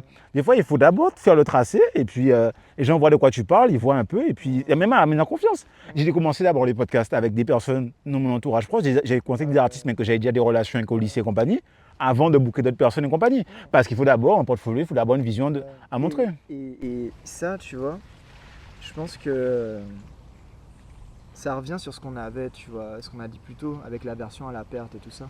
Les gens, ils vont pas forcément lancer à fond dans un projet ou quoi parce que t'as toujours peur de perdre. T'as pas, tu vois, genre, c'est Orelsan. Ils disent toi t'as la fureur de vaincre, moi j'ai la rage de perdre, tu vois. Mais c'est pas que je valide son propos. Moi, je veux des gens qui ont envie de gagner. Et tu vois, sauf qu'on nous apprend à avoir peur de perdre, ce qui est logique. Si t'as plus à manger, tu meurs. Si t'as plus de maison, c'est compliqué. Donc c'est normal d'avoir peur de perdre. Par contre, les gens qui font des avancées, c'est les gens qui justement, c'est pas qu'ils n'ont plus cette peur, c'est qu'ils sont capables d'aller au-delà. Je vais te dire, hier ensemble, même avec Karen, ma cousine, je sais pas si tu vois que c'est bon. J'étais avec une cousine hier, j'étais au Laurent, et on parlait de quelqu'un de notre entourage qui est lancé dans le e-commerce. Ouais. Et bon, moi, je ne défends pas, j'aime pas forcément le e-commerce, mais elle me disait, oui, mais est-ce que ça rapporte? Tout de suite, les gens demandent, est-ce que ça rapporte? Ça m'a rappelé la fois où je suis allé à la fac avec toi, et on a croisé un jeune qui nous disait, oui, les TikTok, ça rapporte combien? Ouais. J'ai dit transparent, je montrais mon APM, qu'est-ce que je gagne en compagnie? Il m'a dit, ah ouais, c'est pas intéressant en compagnie. C'est vrai, mais là, je le revois. J'ai eu le temps de faire des sommes, et je vais peut-être en faire plus dans le futur, mais des fois, dans des projets, tu ne gagnes rien. Genre, au départ, les militants, avant d'être élus compagnie, tu donnes des tracts, tu parles, tu brasses de l'air, tu dépenses de l'argent. J'ai plus dépensé d'argent. Je ne sais même pas si je suis à flot là. Franchement, je pense que honnêtement aujourd'hui, je commence enfin à être dans l'équilibre. Mais avant, si je prenais une pelle, je creusais, je mettais mon argent là-dedans et puis j'ai terminé que ça. Tu vois, donc c'était à perte. Mais il faut avoir une vision. Des fois, être. Ouais, bah tu vois, moi j'ai. Et les jeunes n'ont pas ça. Les jeunes, souvent, ils pensent à. Là, je revenais avec ma cousine, le rapport que je disais. C'est qu'aujourd'hui, les gens demandent ça paye. Non! Tu vois, Même le meilleur boulanger, s'il finit à l'Élysée, il y a 5 000 euros ou 10 000 euros par mois parce que c'est un boulanger d'exception. Il n'y a pas de. Mais tu vois, on revient sur le truc de Goldie Roger, tu vois, c'est les gens qui sont prêts à donner un sens au mot liberté. Moi, je prends un exemple, et c'est un truc, le débrouillard, il se perd, tu vois. Genre, moi quand j'étais jeune, j'ai besoin de faire du sport, il n'y a pas de barre de traction, je trouve un truc pour faire de traction. J'avais pas de... Tu vois, j'ai besoin de faire des exercices, c'est plus facile de les faire avec des poids ou quoi, tu sais pas trop comment travailler ses muscles autrement. Frérot, je prenais mon sac, je mettais le dictionnaire, je faisais mes trucs, tu vois.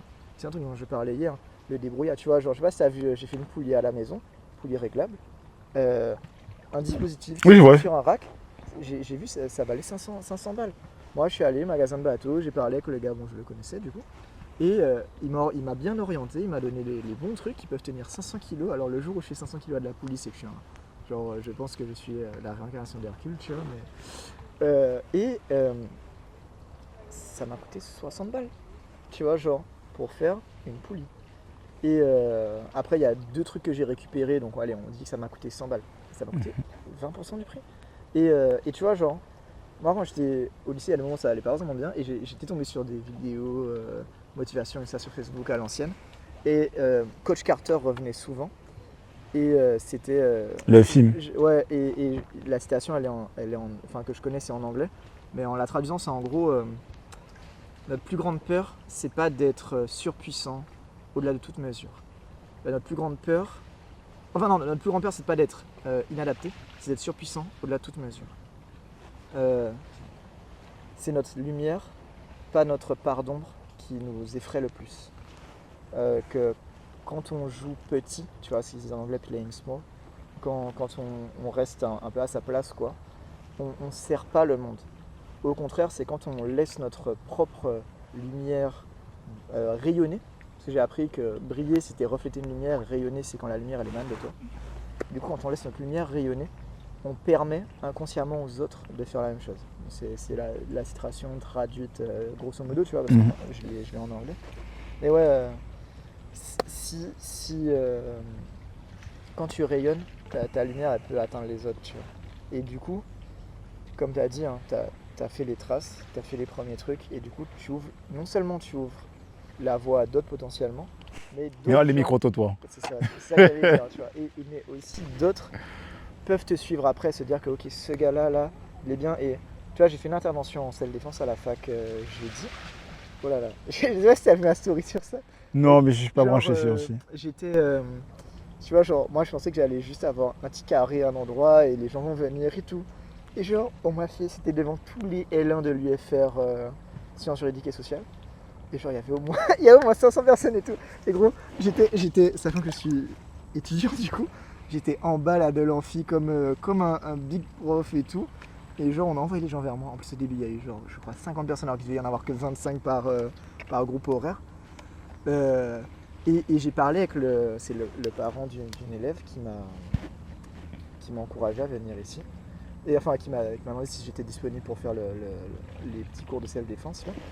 Et on a eu une discussion, et c'est une réalisation que j'ai eue cette année. Et c'est monsieur Loïc Vatnac, si je peux lui donner ses fleurs, tu vois. Mhm. Il disait que ce qu'on trouvait beau dans la fac, c'était un monde de possibles, un monde d'ouverture. Et il disait que lui, je crois que c'est pendant sa thèse du coup, il y a quelqu'un qui l'a un peu pris sous son aile, donc un autre prof, qui lui a dit ok, je te montre un peu la voie. Par contre, c'est ta responsabilité d'ouvrir la voie aux autres, tu vois.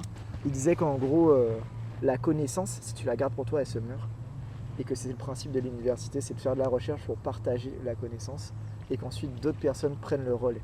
Que la connaissance est vraiment une chaîne qui se lie, tu vois.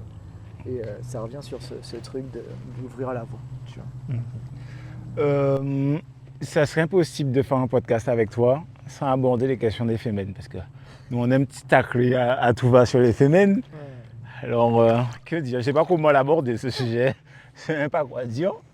Mais qu'est-ce que tu auras à dire sur l'axe que tu veux? Toi, t'as plus de relations, même si c'est pas des bonnes relations, avec quelques-moi.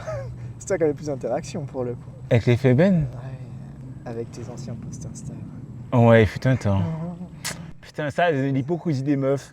Entre la liberté du corps, ça c'est aussi un débat. La liberté du corps, mais en même temps, si toi, attends, les filles vont te dire, oui, notre corps, on fait ce qu'on veut et compagnie, free la liberté, free la nudité quasiment. Le bip, il faut biper cette partie-là.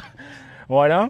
Par contre, si toi, t'arrives par la drague, la séduction, tout ce que tu veux, maintenant la séduction, ils associent séduction à pervers narcissique. Donc, juste le fait de convaincre. Et d'ailleurs, ça, j'ai un débat que j'ai abordé avec ma copine, c'était que les femmes disent qu'on est pervers narcissique parce qu'on a on est éduqué à avoir de la rhétorique, à avoir de la répartie, à convaincre l'autre.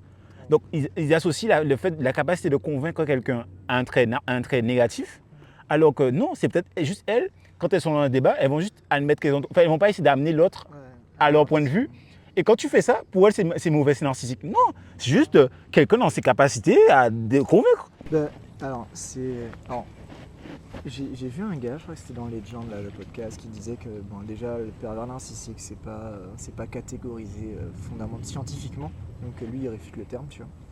J'ai vu un autre truc où un gars disait que en fait le pervers narcissique comme on le voit aujourd'hui, parce qu'il y a le pervers et il y a le narcissisme, tu vois, dans les maladies, les troubles reconnus, tu vois. Mm-hmm. Et il disait que ce qu'on appelle un pervers narcissique aujourd'hui, et pas la définition qu'il y avait au tout début, c'était alors ça c'était un truc très féministe, tu vois, qui disait que c'était les caractéristiques masculines dans la société, en tout cas poussées à leur paroxysme, dans le sens où c'est des gens souvent qui ont réussi socialement, qui tu vois, comme tu dis, qui savent convaincre facilement et manipuler, etc. Du coup, l'argument c'était que tout homme qui est vraiment dans cette ligne-là sera forcément caractérisé comme un narcissique. Je pense que c'est comme tout, il y a des termes qui sont, je sais pas si échaudé c'est le bon terme, mais des termes qui en tout cas, tu vois, sont utilisés plus que de mesure. Tu vois, il y a des gens qui ont effectivement un côté pervers et un côté narcissique, donc des gens qui se voient comme tu vois, Dieu venu sur terre, qui vont te manipuler pour entrer dedans. Mais effectivement, tu as des fois où c'est juste quelqu'un qui pense être dans son bon vouloir, pas quelqu'un qui pense le pervers narcissique, il le fait quasiment consciemment pour faire souffrir, tu vois. Alors que parfois, dans les relations, c'est compliqué les relations, tu vois. Et tu peux faire souffrir sans faire exprès, tu vois, en mode j'ai l'indélicatesse, quoi. Alors, je me suis écarté dans mon questionnement du sujet principal qui était le fait qu'à l'époque, je le reconnais, je postais il y a des photos boudoir avec des meufs. Ouais. Mais toujours, c'était OK. C'était OK que je fasse ces photos et c'était OK que je diffuse la photo. Mais à ce moment-là, d'autres filles qui n'avaient rien à voir dans l'histoire, c'est pas leurs copines, des filles sorties de nulle part, des réseaux, disaient oui, mais ça c'est dégoûtant, oui, mais ça c'est pervers. Tous les termes possibles, tu vois. Ouais. Sauf que comment tu peux être d'un côté pour la liberté de la femme, l'émancipation sexuelle et compagnie et vestimentaire, et après ça, tu as d'autres personnes qui se définissent en plus sur leur compte féminin et compagnie, te disent que ça, c'est pas bon. Alors, deux poids, deux mesures, dissonance, pas dissonance, géométrie variable des mœurs et des valeurs.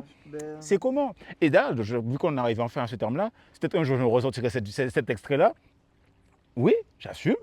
Il fut un temps où j'aimais bien les filles, et les filles m'aimaient bien aussi, et j'aimais bien faire des belles photos. D'ailleurs, j'ai mes photos avec un petit flow. Bon, ça, c'est mon appréciation, voilà. Et je mettais des photos ambiguës, ouvertes même. C'est de mon nuance, c'est ça. Très ambigu. Je postais ça avec le consentement de toutes. D'ailleurs, même mon ex, c'est ma fameuse ex, Timal. Frérot, à chaque fois, elle a un problème. Le copain de mon ex, je suis au courant que ta copine, là, est-ce que t'as dit qu'elle était bien OK, qu'elle était... Pourquoi tu te poses la question? Comment tu racontes l'histoire, s'il te plaît? Parce qu'initialement, on voit un message, il est mec.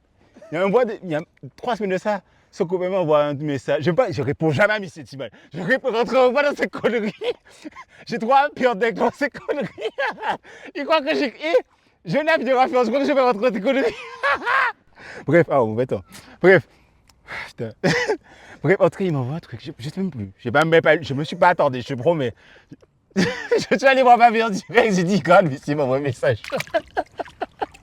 Oh putain, mais est-ce qu'il est au courant que sa copine actuelle, elle était bien, j'étais anti-mal, j'ai jamais incité mon ex à faire quoi que ce soit.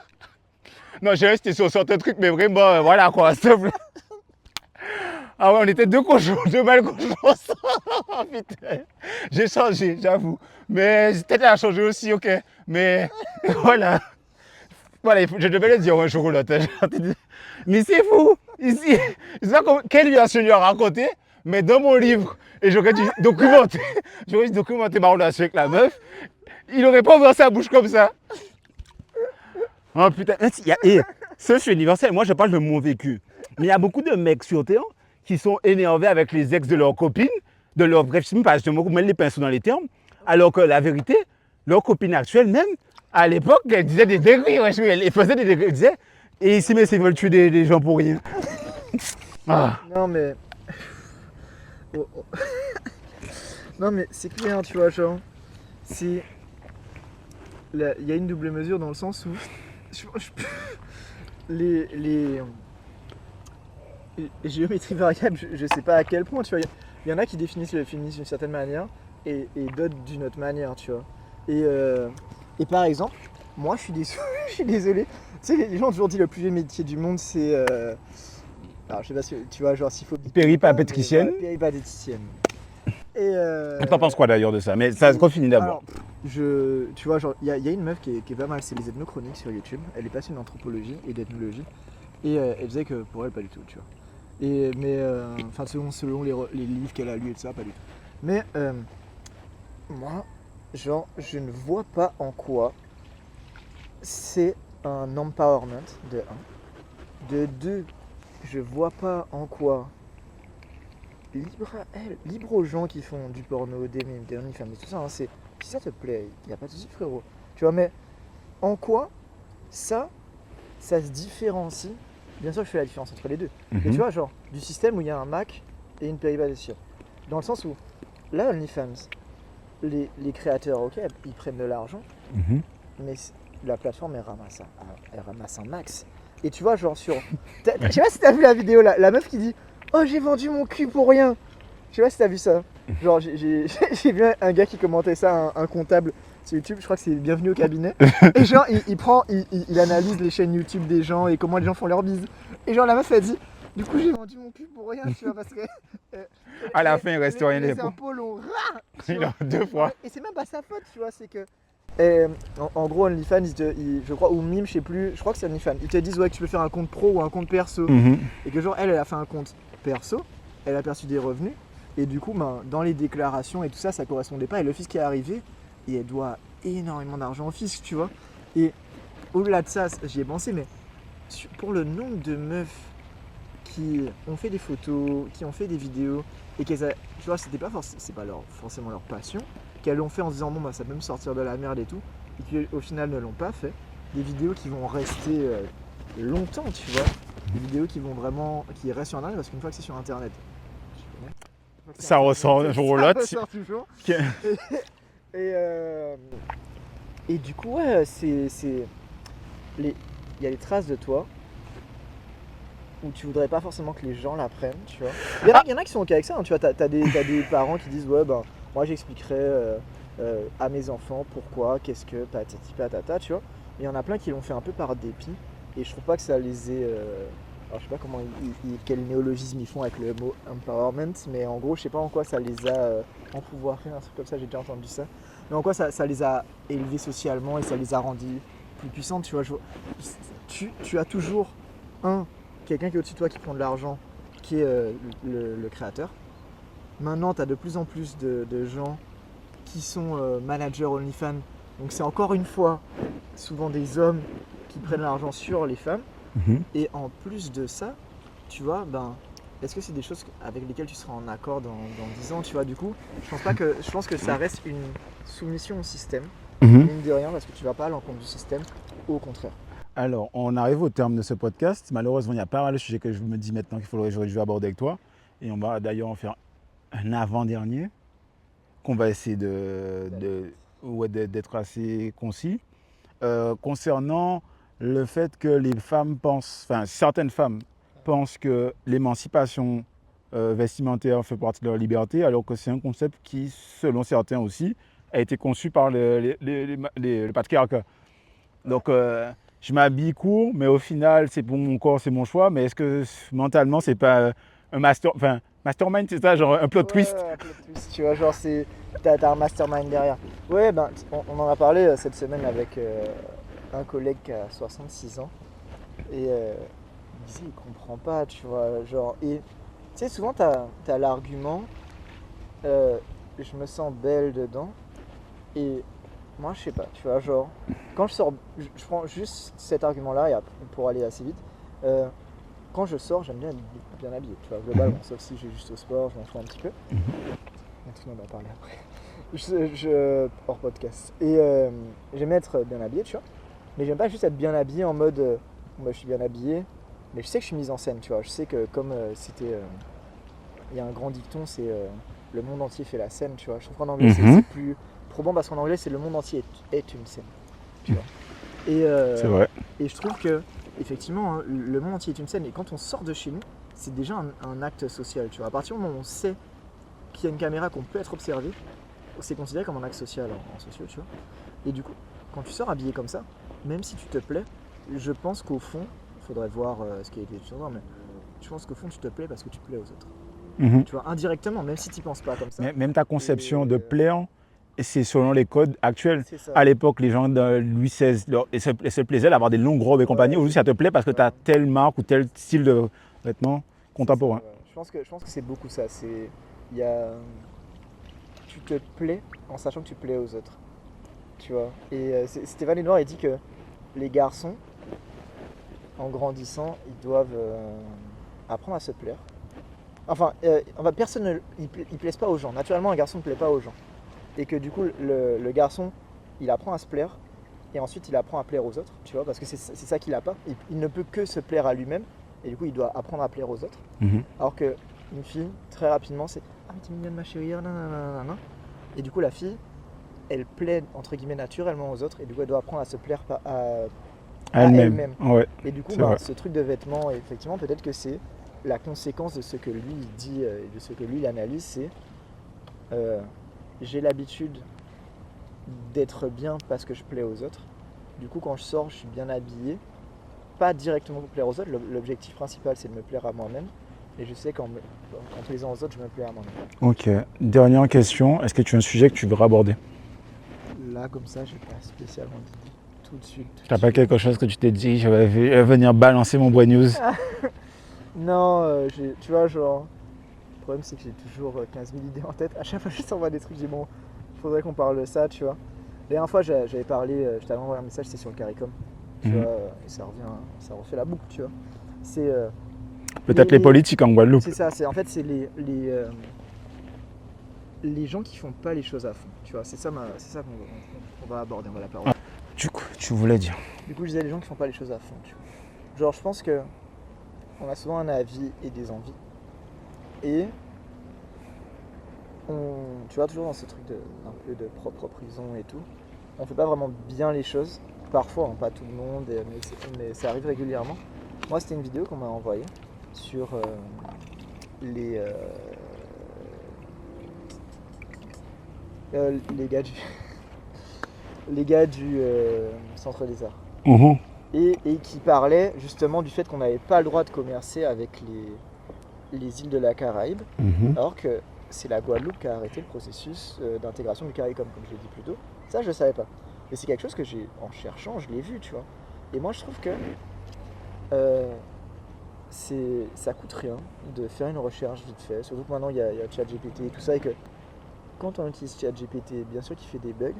Par contre, si tu précises entre parenthèses de te donner les sources, il va te donner les sources et tu peux check en 2 speed, tu vois, vérifier.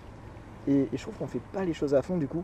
Les gens qui se disent politiques, révolutionnaires, etc. et qui connaissent pas la situation, tu peux pas changer si tu connais pas, tu vois. Tu peux pas changer les choses, changer un système, si tu connais pas les tenants et les aboutissants et les problèmes qu'il y a dans ce système. Si tu es là en mode, moi je considère que les problèmes c'est ça, mais tu sais pas qu'en fait ça c'est dû à ça, parce que tu n'as pas fait tes propres recherches, bah, tu peux pas être révolutionnaire et du coup tu seras juste quelqu'un qui parle et jamais quelqu'un qui agit, tu vois. Et je trouve que c'est le problème qu'on a beaucoup, encore une fois, si on revient. On parle beaucoup, j'aimerais faire ci, j'aimerais faire ça, non, et on fait jamais, tu vois.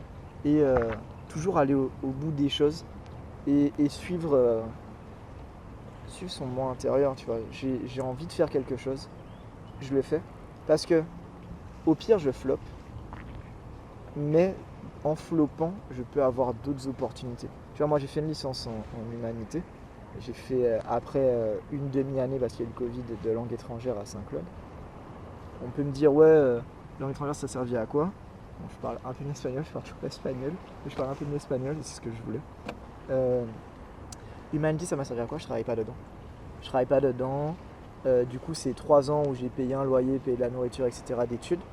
Mais par contre, ça m'a ouvert l'esprit, ça m'a confirmé ce que je voulais faire. J'ai pu pendant ce temps apprendre un métier parce que tu vois j'ai eu des opportunités de travailler, donner des cours, etc. Et ça m'a ouvert pas mal de choses. C'est sûr que si on fait le bilan, qu'on regarde juste de manière fermée, licence humanité ça servait à quoi? Ah bah t'en fais rien directement, économiquement, tu vois, il n'y a rien. Bon bah ça servait à rien. Mais après si on regarde toutes les petites conséquences qu'il y a eu autour, bah, ça m'a ouvert à beaucoup de choses. Tu vois, comme tu disais, le coup de se lancer dans le projet et ouvrir, bah, c'est quelque chose que j'ai compris là-bas. Je sais pas si tu te souviens, je t'avais parlé, en plus j'étais sur un vrai linguistique que j'encadrais, du projet là, de centre culturel, tu vois. C'est quelque chose que j'aimerais toujours faire, si c'est possible. Maintenant, à plus long terme toujours, parce que j'ai d'autres objectifs entre-temps, tu vois. Et ces objectifs-là qui étaient, peut-être que je reviens sur ce que je critiquais tout à l'heure, c'est des trucs où j'étais en mode, je vais devoir faire de l'argent, donc peut-être que je vais passer par-ci, par-ça, pour pouvoir financer le gros projet. Au final, c'est des choses qui me plaisent plus que le projet, tu vois, que j'avais.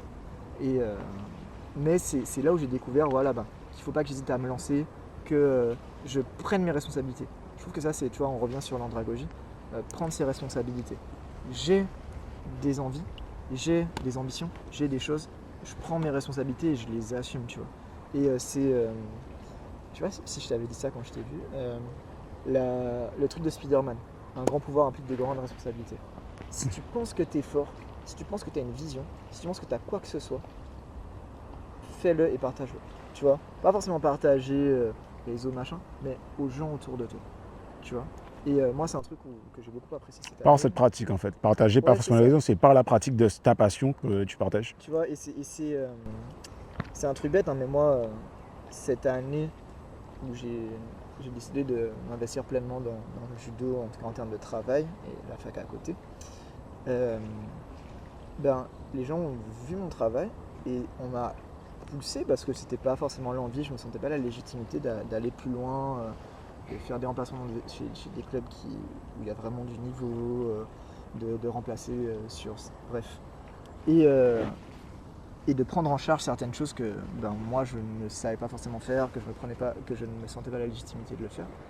Et en fait, c'est Jacques et Jimmy, c'est mon ancien entraîneur et mon entraîneur actuel qui m'ont poussé à faire ça, tu vois. Et ça m'a... Ils ont été là, tu vois, c'est-à-dire qu'ils m'ont poussé à le faire, tout en étant là. Et ça m'a appris à cette vision-là de responsabilité. En mode, t'as un petit truc, va jusqu'au bout, exploite-le. Et c'est un peu ta responsabilité de le faire vivre, tu vois. tu sais faire quelque chose, ta responsabilité c'est de le faire. Parce que, enfin moi c'est comme ça que je le vis et que je le conçois. C'est peut-être pas comme ça qu'ils l'ont abordé forcément, hein, mais dans ma tête, t'as un petit truc. Ben en fait c'est vrai que au lieu de le garder pour toi, tu peux le partager aux autres. Et même si ça touche une personne sur 1 million, tu vois, ça a déjà touché une personne. Alors que si t'étais resté chez toi, bah, ça aurait touché 0 personne. Tu vois. Si tu l'avais gardé que pour toi, ça aurait touché 0 personne. C'est vrai, même quand bon, par rapport au réseau, même si ça flop, un post flop, ça fait 300 vues, finalement 300 vues, c'est quand même 300 personnes. C'est ça. Donc c'est déjà une réussite en soi. Ouais, et je pense que ça, c'est, tu vois, aller au bout des choses. Aller au bout des choses, se renseigner. Tu vois, ne pas avoir de méthode, c'est pas grave. Hein. Enfin, on a fait. Tu vois, moi, un truc auquel je pense souvent, tu vois, toujours dans ce truc de débrouillard, quand on a commencé la photo, mec, on connaissait rien. Tu te souviens quand on était sur la plage, là, j'avais les avec les ailes. Là, oui, je vois très bien quelle photo. Scott, et que comment on a galéré à faire la photo avec le reflet dans le sable et tout ça. Mais après, on a passé 2 heures et tout ça, on a fait un après-midi dessus pour faire les bonnes photos comme on voulait, patati patata. Et au final, on a eu de la technique après, tu vois. Donc c'est pas parce qu'on n'a pas la méthode, qu'on n'est pas passé par les grands ponts, par machin, qu'on peut pas. Ben, l'humain, il s'est fait à tâtons, il s'est fait petit à petit. Donc peut-être que moi, je sens que je vois un truc qui va pas dans la société et que je veux avoir un apport, ou que juste, je peux peut-être faire quelque chose. Ben, juste en me renseignant dessus, en parlant, etc. J'ouvre peut-être l'esprit des autres et ça me permet de changer les choses. Peut-être que c'est pas moi directement qui vais changer alors que je souhaiterais être, tu vois, le gars il souhaite être Che Guevara et finalement c'est pas lui Che Guevara. Par contre c'est peut-être le gars qui l'a parlé qui devient Che Guevara, tu vois. C'est vrai. Là où tu plantes une graine, c'est pas forcément là où elle pousse. C'est l'exemple des oiseaux, je prends l'exemple des oiseaux. L'oiseau picore une voyave et puis après, à des kilomètres, ça pousse. C'est ça, et je pense que voilà, faut qu'on... Tu vois, ça fait grandiloquent de dire poursuivre les rêves et tout ça, mais en tout cas qu'on suive nos idées et qu'on essaye d'aller à fond. Et si on bifurque, c'est pas grave, tu vois. Si on bifurque, c'est pas grave, faut qu'on explore un petit peu. Quand tu montes la soufrière, tu montes pas tout droit, tu fais ça tourne un petit peu, et c'est pareil, tu vois. Il y a des fois, on pense aller tout droit, finalement, ben, on voit que ça c'est peut-être plus intéressant, ça c'est peut-être plus facile, on dévie. Mais après, c'est ne pas, tu vois. J'ai un ami qui aime bien cette citation-là. C'est un post que j'ai sur Insta, c'est un screen de Tokyo Revengers. Et tu vois si tu as regardé le manga. Oui. Et t'as Maeki qui dit à Takemichi, il dit l'important c'est pas de perdre des batailles. Non, c'est pas de gagner des batailles, c'est de ne pas perdre contre soi-même. Et moi en description, j'avais mis une citation de Ross, le rappeur, qui disait que t'as plus de chances de gagner à long terme en restant vrai et en restant toi-même. Et j'ai un pote qui aime bien ce post, tu vois, parce que c'est con, hein, mais perdre contre soi-même, on le visualise pas, mais ça peut être perdre contre soi-même parce que moi-même j'ai abandonné. Ça peut aussi être perdre contre soi-même parce que on a tous un peu des démons qui nous tirent et tout ça, entre guillemets, tu vois, des envies qui nous permettent pas de faire ce qu'on voudrait faire, et c'est facile de trébucher, tu vois. Moi je prends un exemple, je suis de nature, en vrai de vrai, assez dépensière. J'aime les belles choses, j'aime bien manger, j'aime ça. Mais je sais que, tu vois, genre, moi si je m'écoute, j'achète plein de grills différents parce que j'aime bien les grills, j'achète des chaînes, ça. Sauf que cet argent-là, c'est de l'argent que je peux pas utiliser. Alors c'est un sujet que je me suis dit, bon, malheureusement on n'aura pas le temps d'aborder, je voudrais aborder la musique avec toi et le sacrifice pour ces projets et aussi l'entrepreneuriat et le couple. Parce que j'en parlais du coup à Gianna récemment, parce que tu es l'un des grands prédicateurs du fait que les relations, ça consomme beaucoup de temps, d'énergie et d'argent, et que si tu veux entreprendre, ça peut être compliqué. Ouais, et que d'ailleurs, tu as pu mettre en application tes idées, parce qu'il y a des gens qui ont des grandes idées mais qui ne les appliquent pas, et que tu es une des personnes qui a su faire ce dévouement de ta relation pour tes projets, enfin, laisser. Mais je pense que, tu vois, après on pourra... Je peux revenir, a priori pour l'instant c'est que la rentrée, j'ai des disponibilités. Pas dans les médias, mais dire quelques mois. C'est quelque chose qu'on peut noter. Mais tu vois, ça dépend de la priorité qu'on met. Tu vois, est-ce que c'est ce qui m'importe le plus, ou est-ce que c'est ce que je poursuis, c'est les rêves que je poursuis qui sont plus importants pour moi, tu vois. Le couple, c'est clair que c'est plus compliqué d'entreprendre, c'est plus compliqué de démarrer quelque chose de nouveau, ou même de faire...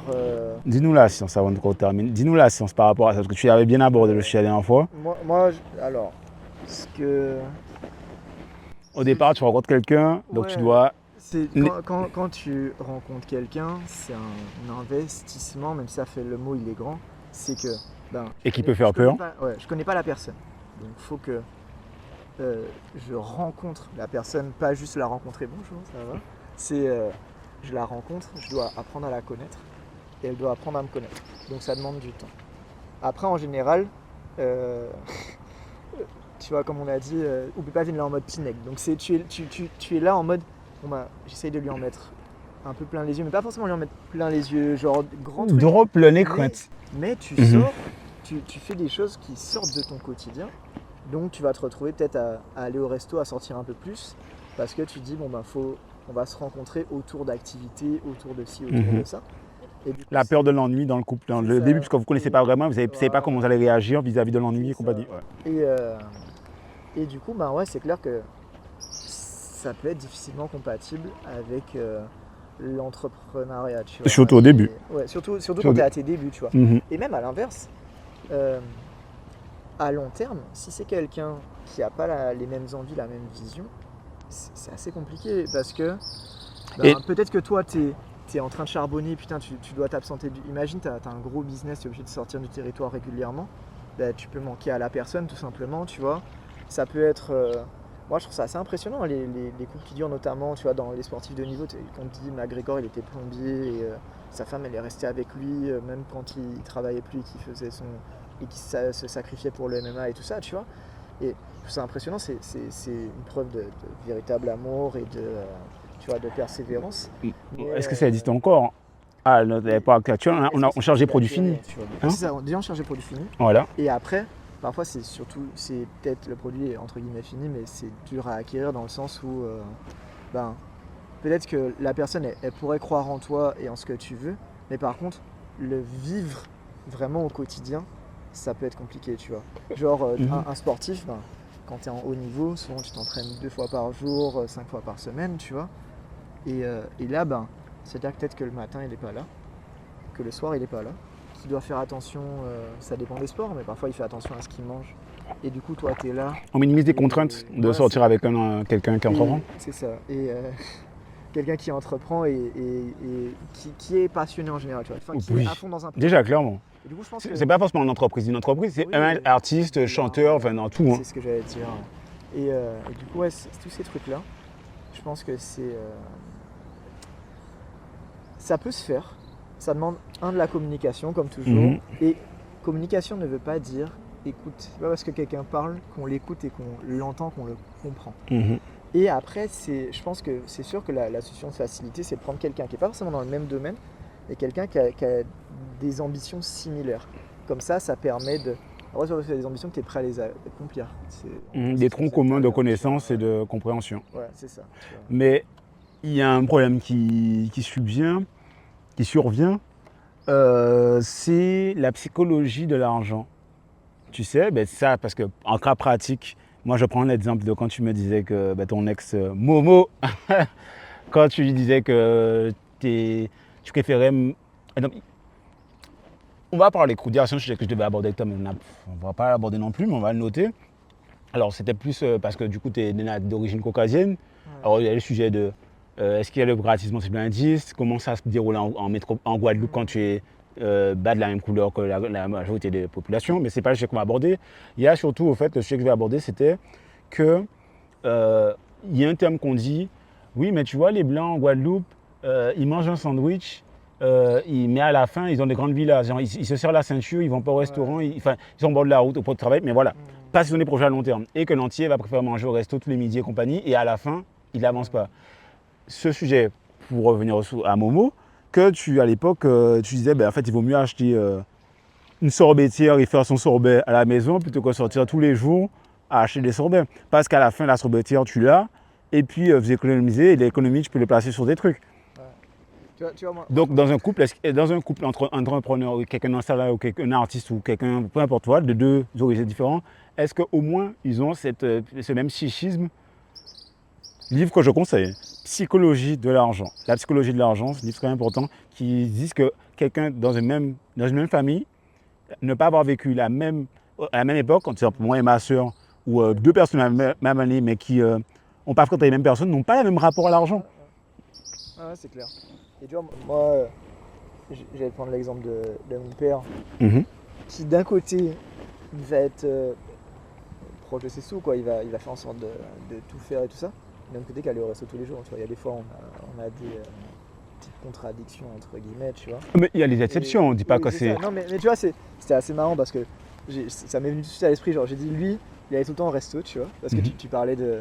souvent, le blanc, Tu dis ça, mais quand il était plus jeune, à l'époque du poisson, quand il était pêcheur, il a su à ce moment-là. C'est après qu'il allait au restaurant. Ouais, c'est ça. Et tu vois, et d'un autre côté, ben, tout ce qu'il pouvait bricoler, il le bricolait, tu vois.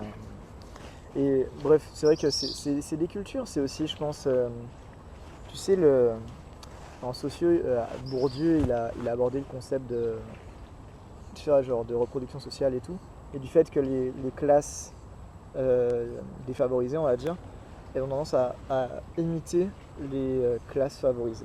Et j'en parlais avec ma main, les filles qui ont des griffes, des ongles super longs.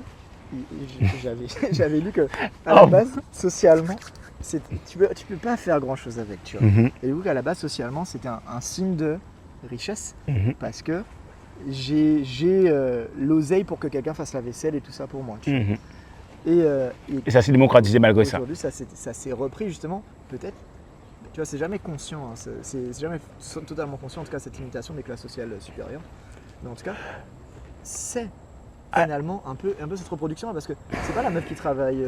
À la base, c'était conscient par rapport aux stars. Genre les Nicki Minaj qui étaient aisées, elles le faisaient. Par reproduction, les petites elles l'ont fait, mais sauf que Nicki Minaj, elle a déjà réussi. Oui, tu vois, mais est-ce que Nicki Minaj, elle le faisait dès le début, consciemment? Ah oui, toi tu remontes plus haut. Ok, t'as raison. Tu vois, ça fait toujours, bref. Mais ouais, tu vois, et ça, aujourd'hui, c'est le cas. Et est-ce que il y a eu tellement de misère aux Antilles, tu vois, parce que moi, c'est presque Moonvini, mes parents, c'est Moonvini, quoi. Et moi, entre guillemets, parce que généralement, Moonvini, c'est plus des gens qui sont venus et qui avaient de l'argent. Moi, ils n'avaient pas d'argent quand ils sont venus. Mais moi, je suis né ici, mais de parents qui ont grandi ailleurs. Et est-ce qu'on a enfin, les Antilles ont tellement de misère, tu vois. Est-ce que c'est pas pour ça qu'il y a ce côté où justement, on va peut-être, sur certains points, être un peu plus au jour le jour, parce qu'on sait que ça a été dur et que maintenant, on peut se le permettre, tu vois. Tu vois, genre, bon, on va se laisser sur cette question-là, parce que sinon, on ne va pas arriver au bout. Elle arrive à tomber sur nous. Merci à toi d'être venu. En fait, tu vois qu'il n'est même pas si tard que ça, hein. C'est à cause des nuages. Il est 4h10. Vraiment, là il est tôt, hein. Mais bon, on va pas avoir le soleil de maintenant. Ouais. Ben, merci d'être venu. On reprendra toutes ces discussions toute l'année. En plus, t'as annoncé des notes déjà, t'as déjà des sujets pour la prochaine fois. Bien sûr. Je m'inquiète, est-ce que ce téléphone-là est bon? Si il y a le son, mais on est bon. Ben, pensez à vous abonner pour ceux qui sont restés tout de bout en bout de la vidéo. Des j'aime, commentaires. Voilà. Et on est bon. Et partagez.